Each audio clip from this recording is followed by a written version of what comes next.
를 위해 집중 기도한 어린이 주일로 지냈습니다. 오늘은 어버이 주일입니다. 부모님들을 위해 집중 기도하는 그러한 시간입니다. 오늘 성경 속 주인공은 우리가 너무나 잘 알고 있는 믿음의 조상 아브라함입니다. 아브라함을 오늘 말씀 속에서 함께 조명하면서 제목을 아버지 아브라함, 시작. 아버지. 오늘 우리의 부모들의 믿음이 아브라함 믿음 같기를 원하는 마음으로 제목을 이렇게 정하고 그의 인간됨과 그의 믿음을 말씀 속에서 조명해 보려고 합니다. 아브라함의 본명은 아브람입니다. 아버지란 뜻입니다.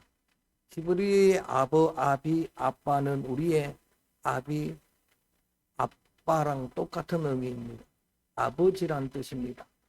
그의 아내는 사레입니다. 존귀한 여인이란 뜻입니다. 그리고 그의 아버지는 데라고 우상장사입니다.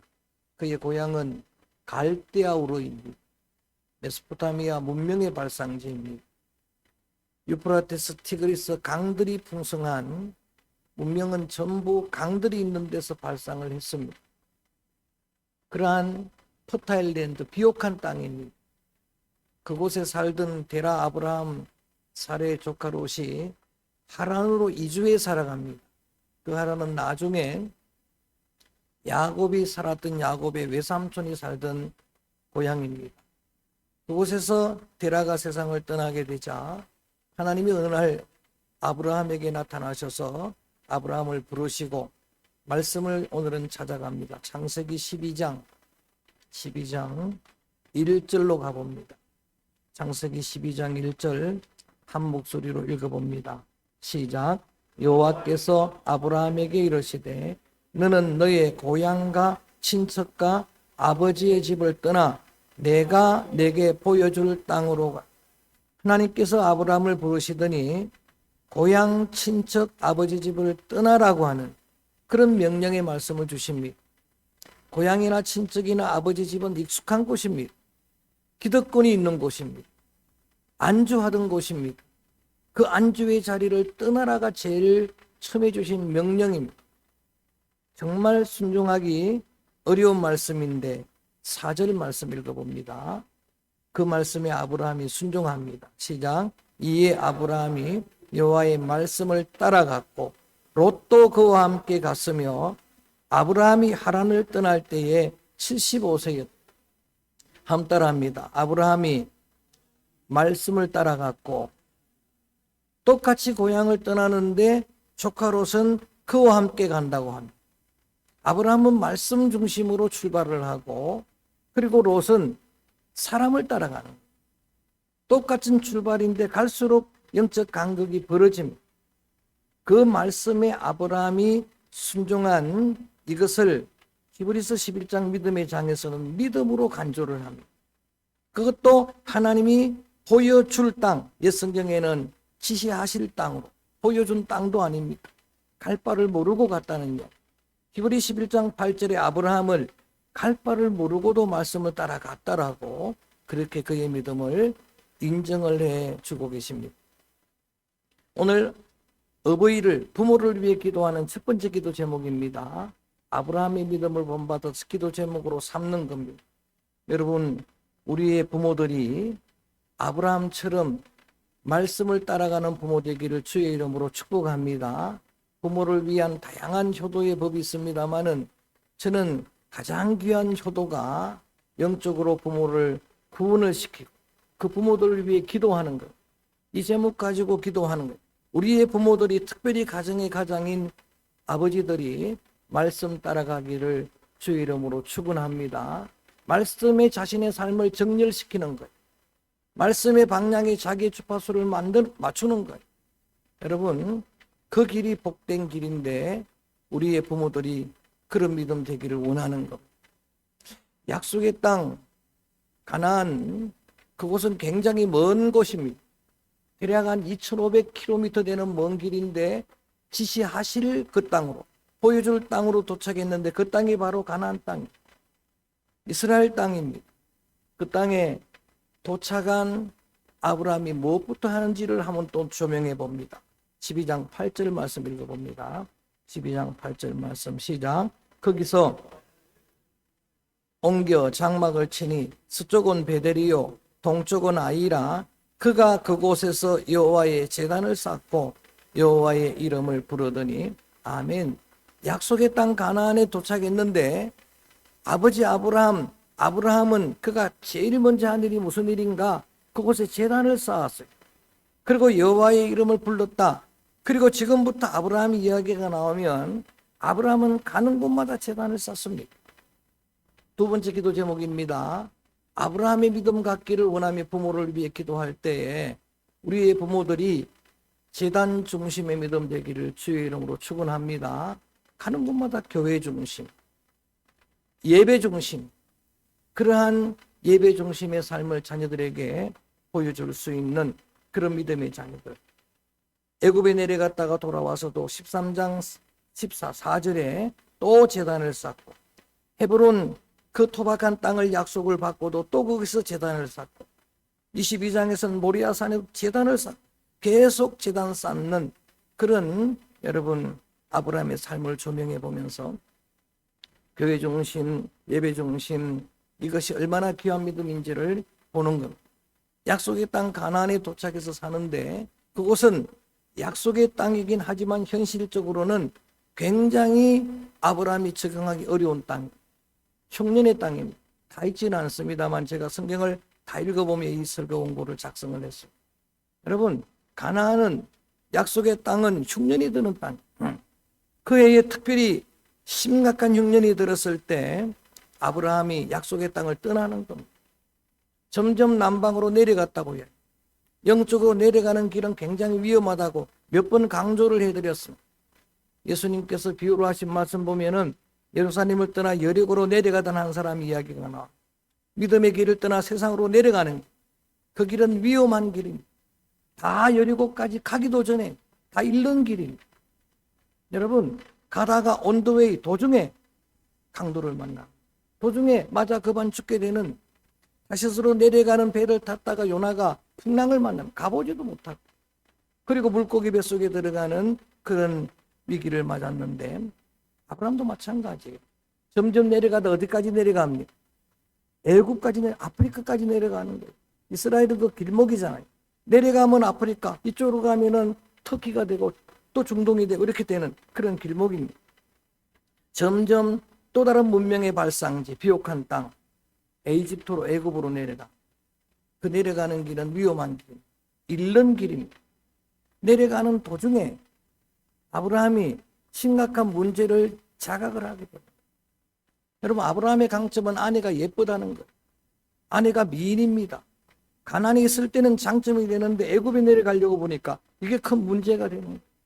바로 앞에 서려고 보니까 이게 큰 단점이 되는 거예요. 그래서 아브라함이 아내에게 뭐라고 말합니까?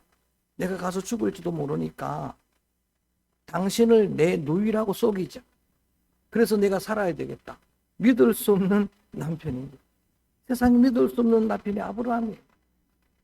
그래서 그 사랑하는 아내를 바로에게 빼앗겨버리는 거예요. 신앙의 정조를 잃어버리는 거예요. 근데 여러분 하나님의 특별한 섭리로 그 저녁에 하나님이 역사하셔서 그 아내를 다시 찾았습니다. 그리고 깨닫는 거예요. 다시 약속의 땅으로 가야 되겠다. 그래서 결단하고 다시 올라옵니다.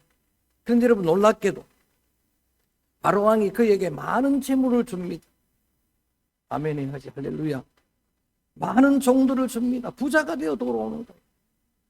여러분 가나안에 와서 살고 있는데 점점 번창하는 거예요. 종들도 늘어납니다. 양들도 늘어납니다. 근데 그 번창하는 게 또 문제가 생기는 거예요. 가난할 때는 몰랐는데 번창하니까 아브라함의 종과 그리고 조카 롯의 종이 서로 다투게 되는 거예요. 친척을 아직 못 떠난 그 아브라함을 친척까지 떠나게 만드는 거예요. 그래서 아브라함이 결단합니다. 결심을 합니다. 롯을 떠나보낼 결심을 하는 거예요. 그리고 그때에 보인 인격을 기도 제목으로 삼자는 겁니다. 자, 13장 9절 봅니다. 아브라함은 신앙도 훌륭하지만 그 아버지는 인격적으로도 훌륭합니다. 9절 읽어볼까요? 시작. 내 앞에 온 땅이 나를 떠나가라. 내가 좌하면 나는 우하고 내가 우하면. 그 전에 8절도 같이 읽어봅니다. 시작. 아브라함이 롯에게 이르되 우리는 한 친족이라. 나나 너나 내 목자나 내 목자나 서로 다투게 하지 말. 따라합니다. 우리는 친족이라. 옛날 성경에 뭐라고 나왔죠? 골육이라. 여러분, 골육의식이 중요한 거예요. 형제는 다투면 안 되는 거예요. 한 골육입니다. 여러분, 그리스도의 보혈나는 성도는 형제예요. 믿습니까? 그래서 결단을 하는 거예요. 같이 살아서는 안 되겠다. 그 갈등을 풀어내는 아브라함의 인격을 보는 겁니다. 그리고 선택의 권한을 조카 롯에게, 찬물도 위아래가 있는데, 그런데 삼촌이 조카에게 양보를 하는 겁니다. 다투는 것보다는 그런 평화를 선택하는 겁니다. 그때에 그의 인격이 작용을 하는 거죠. 네가 선택하고 나머지는 내가. 여러분, 눈에 보이는 것만 보았던 인간 중심의 사람 따라갔던 롯은 뭘 봅니까? 여호와의 동상 같은 소돔을 죄악의 도성인 줄도 모르고 선택한 거예요. 그 비극이 어떤 것인지도 모르고. 선택의 여지가 없었습니다만 아브라함은 포박한 헤브론 산지를 선택하는데 거기 약속이 있었잖아요. 그래서 오늘 세 번째 기도 제목입니다. 우리 부모님들 믿음을 위해 기도할 때 저는 신앙도 훌륭하지만 부모님들 인격이 아브라함 같기를 주임으로 축원합니다. 갈등이 아니라 그걸 풀어내는, 양보하는 그런 인격의 믿음의 부모님들 되기를 기도하고 싶습니다. 그 가나안의 정착에 사는데 문제는 사라가 지난 시간에 나눴던 한나처럼 아이를 낳지 못한다는, 얼굴도 아름답고 그리고 정말 존귀한 여성이라는 이름을 가졌는데 그 아이를 낳지 못하게 되니까 아브라함이 인간적인 방법을 선택하는 것. 자신에게 충실한 엘리에셀 종을 후사로, 양자로 삼을 결심을 한 거예요. 하나님께서 나를 통해서 큰 민족을 이룰 것이라 자녀를 축복을 하셨는데 아내가 아이를 낳지 못하니까 이 방법이 지혜로운 방법이다 생각하고 결심을 하는데 15장 4절 그 결심하는 아브라함을 아십니까? 그래서 아브라함에게 하나님이 나타나셔서 15장 4절 읽어볼까요? 시작. 여호와 이마 이르시되 그 사람이 내 상속자가 아니라 내 몸에서 날 자가 내 상속자가 되리라. 엘리에셀은 상속자가 아니라는 이야기. 네 마음대로 정할 수 없다는 이야기. 그리고 계속해서 하나님이 아직은 여러분 그의 태의 문이 열리지도 않았는데 임신하지 못하는 사례인데도 내 몸에서 후사가 나리라. 사라가 아들을 낳으리라. 사례입니다. 아직까지. 사례가 아들을 낳으리라.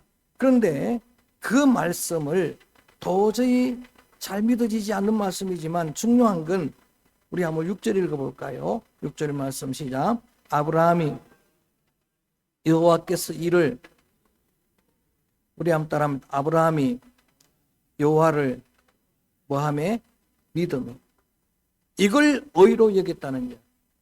이것을 로마서에서 바울이 이신칭의 라이처스니스, 이신덕의 믿음으로 구원을 얻는다라고 교리를 강조할 때 인용한 본문이 이거예요. 구약 시대에도 율법 시대에도 아브라함이 구원을 얻고 의롭게 됐는데 뭐로 되었다? 믿음으로 되었다. 이걸 로마서 4장 17절에는 없는 것을 믿는 것으로 부르시는 하나님을 아브라함은 믿었다. 이렇게 이야기합니다. 뭐 확실히 믿었는지는 모르겠지만 18절에는 바랄 수 없는 중에도 그 하나님을 믿었다.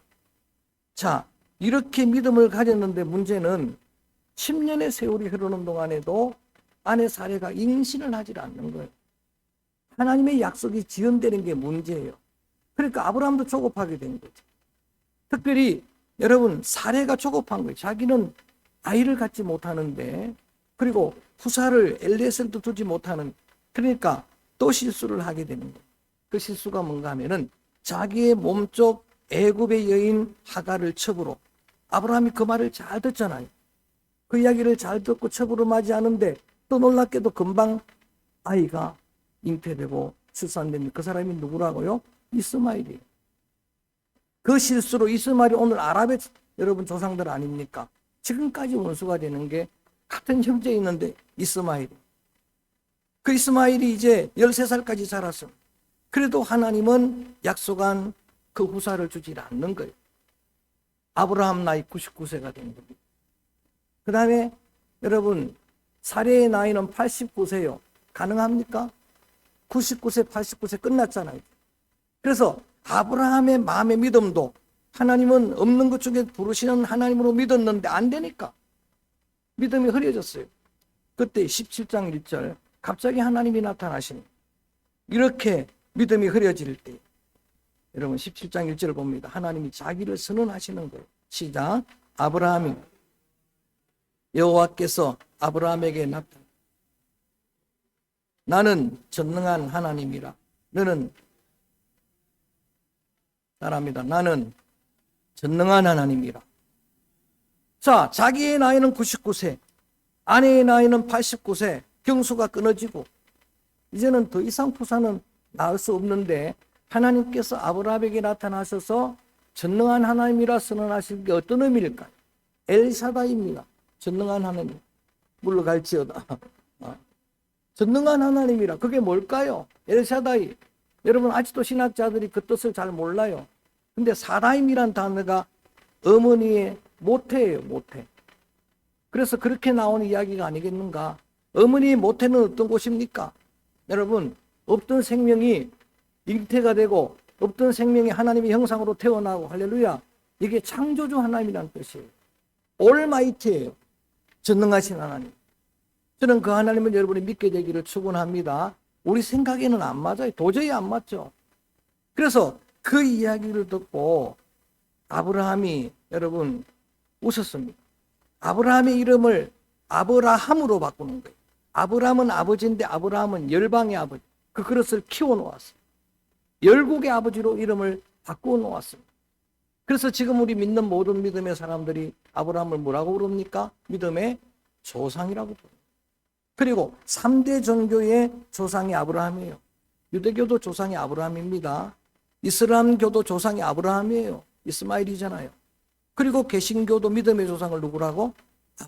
그렇게 이름을 키워놓고는 사레의 이름도 사라로 바꾸고 그 아름다운 존귀한 여자라는 이름의 뜻을 열방의 어머니라. 자, 오늘 16절 읽어봅니다. 17장 16절. 이렇게 아직 아무 역사가 나타나지 않은 때입니다.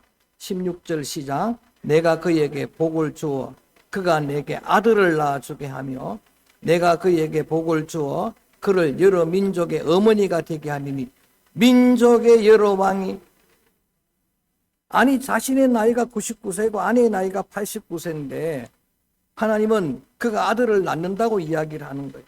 그리고 그는 열방의 어미가 된다. 여러분 이 말씀을 들을 때 그전에는 그래도 엘리에셀 양자 삼으려고 할 때는 하나님을 그나마 믿었습니다. 그때는 가능한 나이였습니다. 그래서 오늘 그 뒤에 읽어보면은 아브라함이 속으로 웃었다고 하는 거예요. 웃기는 이야기라는 거예요. 아브라함이 볼 때도 오늘 생각해 보세요. 우리 교회 지금 제일 연세가 드신 분이 박정일 장로님, 아내가 서영란 군사님인데 내년 이맘때 아들을 낳으리라. 웃기는 이야기잖아요. 그죠? 이게 말도 안 되는 이야기잖아요. 그 속으로 웃으면서 뭐라고 이야기하느냐? 하나님 이스마일이나 하나님 앞에 있기를 원합니다. 이 이스마일이 그냥 후사가 있으면 도저히 불가능한 일을 그때 하나님이 단언해서 19절에 이렇게 말씀을 하십니다. 19절 읽어볼까요? 19절 말씀 시작. 하나님이 이러시길 아니라 내 아내 사라가 내게 아들을 낳으리니 너는 그 이름을 이삭이라 하라. 내가 그와 내 언약을 세우리니 그의 후손에게 영원한 내 아내 사라가 아들을 낳을 것이야. 이스마일이 아니라는 이야기. 자, 이런 약속의 말씀을 아브라함은 들었습니다. 그 앞에서 웃었던 아브라함에게 이런 약속을 주셨는데 손님으로 가장한 천사가 또 아브라함에게 내년 이맘때 사라가 아들을 낳으리라 라고 말씀을 하자 그거를 천막에서 사라도 들었어요. 사라서 듣다 보니까 사라가 또 들으니까 웃기는 거예요. 그래서 또 엎드려 혼자서 속으로 웃었다 그랬어요. 자, 그런데 아브라함도 속으로 비웃었든지 헛웃었든지 웃었는데 그런데 여러분 진짜 하나님은 웃음을 주신 거예요. 비웃는 그들에게, 헛웃는 그들에게 웃음의 아들 이삭의 뜻이 뭔지 압니까? 웃음의 아들이란 뜻이에요. 참된 웃음을 주셨어요. 그래서 100세 된 아버지가 드디어 믿음의 후사를 받아서 아버지가 정말 아버지 아브라함이 된 거예요. 얼마나 기쁠까요? 손주들 남은 할아버지들 지금 정신 못 차리잖아요. 그죠? 근데 100세 여러분 아버지가 아들을 낳았어요. 그래서 그 이삭에게 그 하나님이 계속해서 이삭을 번제로 드리라고 할 때도 뭐라? 네 사랑하는 독자 이삭에게 빠져버린 거예요. 이삭이 자랄 때까지 아브라함은 한 번도 하나님을 찾았다는 말이 없어요. 하나님은 잊고 살 정도로 이삭에게 빠져 있는데, 자 오늘 본문으로 다시 돌아가면 오늘 좀 많이 왔습니다. 창세기 22장 1절. 잘하는 본문 한번 봅시다. 이것은 여러분 하나님의 시험입니다. 22장 1절 읽어볼까요? 시작. 그 일 후에 하나님이 아브라함을 시험하시려고 그를 부르시되 아브라함아 하시니 그가 이르되 내가 여긴 2절입니다. 시작. 여호와께서 이르시되 내 아들 내 사랑하는 독자 이삭을 데리고 모리아 땅으로 가서 내가 내게 일러준 한 산 거기서 그를 번제. 성경은 인신제사를 허락한다 이렇게 오해하면 안 됩니다. 여러분 그거는 우상 숭배하는 자들만 하는 일입니다. 하나님이 그냥 시험한 거예요. 아브라함이 어떻게 하나? 두 테스트 시험한 거예요. 그런데 말도 안 되는 하나님의 이 시험, 하나님의 명령에 놀랍게도 여러분 이삭에게 빠져있던 그 아브라함이 그 명령을 순종합니다. 아침 일찍 일어났다는 것은 진짜라는 이야기. 사흘 길 갈 동안에 마음이 변하지 않았다는 것은 진짜라는 이야기입니다. 진짜 제물로 드리는 겁니다. 6절 읽어볼까요? 6절 말씀 시작. 아브라함이 이에 번제나무를 가져다가 그의 아들 이삭에게 지우고 자기는 불과 칼을 손에 들고 두 사람이 모리아산에 올라갔습니다. 9절 말씀 읽어봅니다. 시작. 하나님이 그에게 일러주신 곳에 이른지라 이에 아브라함이 그곳에 제단을 쌓고 나무를 벌려놓고 그의 아들 이삭을 결박하여 제단 나무 위에 놓았습니다. 이거는 그냥 쇼하는 게 아니에요. 여러분 기도 응답의 삶 뭐 이렇게 산 시리즈 할 때도 우리가 함께 나눴던 이 모리아 산인데 진짜로 하나님께 번제로 드리려는 순간에 12절 읽어봅니다. 시작. 사자가 이르되 그 아이에게 내 손을 대지 말라.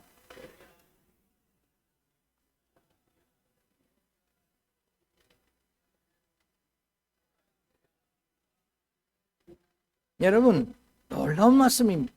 하나님의 테스트에 그가 통과했다는 이야기. 하나님의 테스트는 경외 테스트입니다. 하나님을 아직도 경외하는지, 이삭에게 빠져있는 이 아브라함이 이 아버지가 하나님을 경외하는지 테스트했는데 통과했다는 거예요. 사랑하는 아들 이삭이라도 아끼지 아니하고 드렸으니까 네가 하나님을 경외하는 줄을 이제야 내가 알았다라고 말씀을 하십니다. 히브리서 11장 19절 믿음의 장에서 이 믿음을 조명하면서 뭐라고 아브라함의 믿음을 조명하느냐?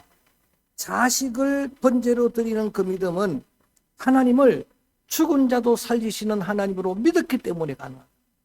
그러니까 믿음 없이는 불가능한 거예요. 죽여도 드려도 하나님이 살리실 것이다. 하나님이 역사하실 것이다. 그걸 믿었다라고 그렇게 조명하는 거예요. 여러분, 여러분에게 자식을 번제로 드리라 그런 하나님 말씀은 안 하고 계시지만 여러분 이 모습을 누가 가까이 봤느냐? 번제물 데리고 난 이삭이 본 거예요. 아버지 믿음은 여호와를 경외하는 믿음이구나. 시편 2편에 여호와를 경외하라. 그러고 말씀할 때 경외하는 걸 설명을 세 단어로 따라합니다. 여호와를 두려워하고 즐거워하고 섬기라. 이게 다 들어가야 경외하는 거예요. 하나님 두려운 거룩한 두려움이 있어요. 주님 두려운 줄 알아야 돼요. 주님을 두려워만 하면 우상이 되는 거예요. 주님을 즐겁게 찬양할 줄. 다음 주일에 찬양에 대한 말씀 세미나 들었던 대로 선포하려고 합니다. 그리고 하나님을 섬겨 예배한 그거를 가장 가까이에서 여러분 아들 이삭이 본 거예요. 목격을 한 겁니다. 그래서 마지막 기도 제목입니다. 여러분 주 아브라함을 인간 아브라함, 신앙인 아브라함, 아버지 아브라함을 조명하면서 기도 제목을 삼는데 마지막으로 우리의 부모들이 특별히 가정의 아버지들이 하나님을 경외하는 그런 믿음의 아버지 되기를 축복합니다. 그걸 자녀들에게 보여줄 수 있어요. 하나님 말씀대로 돌아보니까 뒤에 수풀에 순양 한 마리가 걸려 있는 거예요. 뿔이 걸려 있는 거예요. 그래서 그거를 가져다가 이삭 대신에 번제로 드리고 감격스러워서 제사는 제물로 드렸고 아들도 드렸고 다 하나님 기뻐 받으셨고 시험은 통과했고, 그런데 그 아들은 살아있고 얼마나 감격적입니까? 대신 양이 죽었으니까 살아있고. 그래서 그 아브라함이 신앙 고백으로 찬양한 게 뭡니까? 크게 따라합니다. 여호와 이레. 할렐루야. 하나님은 내 모든 삶을 준비하시는 하나님이구나. 내 모든 걸 예비하는 여호와 이레의 하나님이구나. 그거를 경험하고 나서부터는, 그때부터는 하나님이 계속 관용적으로 뭐라고? 나는 아브라함의 하나님이다. 언제나 말씀하시는 게 난 아브라함의 하나님이다 라고 말씀을 하죠. 이삭을 부를 때도 나는 내 아버지 아브라함의 하나님이다. 야곱을 부를 때는 내 조부 아브라함의 하나님이다. 아브라함의 하나님 되심을 그는 이삭은 본 겁니다. 이삭이 가장 큰 감동을 받을 때가 아브라함의 하나님, 네 아버지 하나님이 너희 하나님 될 것이라. 할렐루야. 하나님이 자신의 아버지 하나님 된 것을 본 거거든요. 그러고 나서 이 창세기나 모세오경은 계속 이 언약을 갱신하는, 갱신이라는 것은 여러분 확정 짓는 거예요. 또 반복하고 반복하는 의미가 아니라 이거는, 그래서 아브라함을 부르면서 너를 이렇게 할 것이다. 너는 내 백성이 되고 나는 너희 하나님, 이런 언약을 계속 갱신하는 거예요. 그래서 우리 두 번째 갱신하는 말씀 17절 읽어볼까요? 이런 언약을 주십니다. 17절 시작. 내가 내게 큰 복을 주고 내 씨가 크게 번성하여 하늘의 별과 같고 바닷가의 모래가 같게 하리니 내 씨가 그대 주겠습니다. 할렐루야. 하나님이 복 주시는 분임을 믿고 제가 선포할 때 여러분 아멘 하시길 바랍니다. 여러분, 여러분의 자손들이, 여러분의 후손들이 번성하게 되기를 축원합니다. 더 크게 창성하게 되기를 축원합니다. 이것도 복이지만 18절 봅니다. 저는 이게 더 귀해요. 18절 말씀 읽어볼까요? 시작. 또 내 씨로 말미암아 천하 만민이 복을 받으니 이는 내가 나의 말을 준행하였습니다. 하셨다 하십니다. 이런 부모를 위해 기도할 때 부모들의 가장 큰 행복이 뭘까요? 자녀들이 복된 것, 자녀들이 가는 곳마다 복이 되는 것. 이삭이 가는 곳마다 복이 됐잖아요. 이 약속이 그대로 이루어졌잖아요. 저희 할아버지도 임종 전에 그런 기도를 드려 우리 자손 후손이 수천 대까지 아브라함 자손이 그랬던 것처럼 복이 되길, 그대로 되는지는 모르지만 복이 되기를 기도했잖아요. 정말 이삭은 가는 곳마다 평화에 들고 있어요. 여러분, 야곱도 가는 곳마다 사람을 축복합니다. 그리고 그의 손자가 되는, 정손자가 되는 요셉, 그는 가는 곳마다 복이 있잖아요. 17세 종으로 팔려가도 보디갈 집이 요셉으로 인하여 복을 받았잖아요. 억울하게 감옥에 들어가도 감옥 사람들이 간수가 요셉으로 복을 받았잖아요. 아멘 할 때까지. 애굽의 바로왕이 복을 받았잖아요. 애굽의 모든 국민이 복을 받았잖아요. 심지어 자기를 인신매매한 형제들이 복을 받았잖아요. 더 복된 거는 그 후손 가운데 메시아가 나리라 약속이에요. 이게 메시아가 나오리라. 그래서 마태복음 1장 시작하면 어떻게 시작합니까? 아브라함과 다윗의 자손 예수 그리스도의 족보라. 그 후손 가운데 메시아가 날 것이라. 자, 좀 장하게 아버지 아브라함이란 제목으로 이런 아브라함 일대기를 말씀을 통해 살폈는데, 말씀드렸던 것처럼 기도 제목만 기억하기를 바랍니다.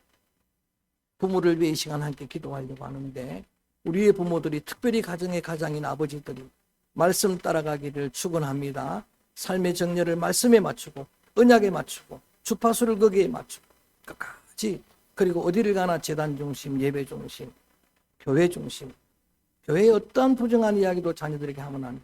그 영혼을 망치는 일입니다.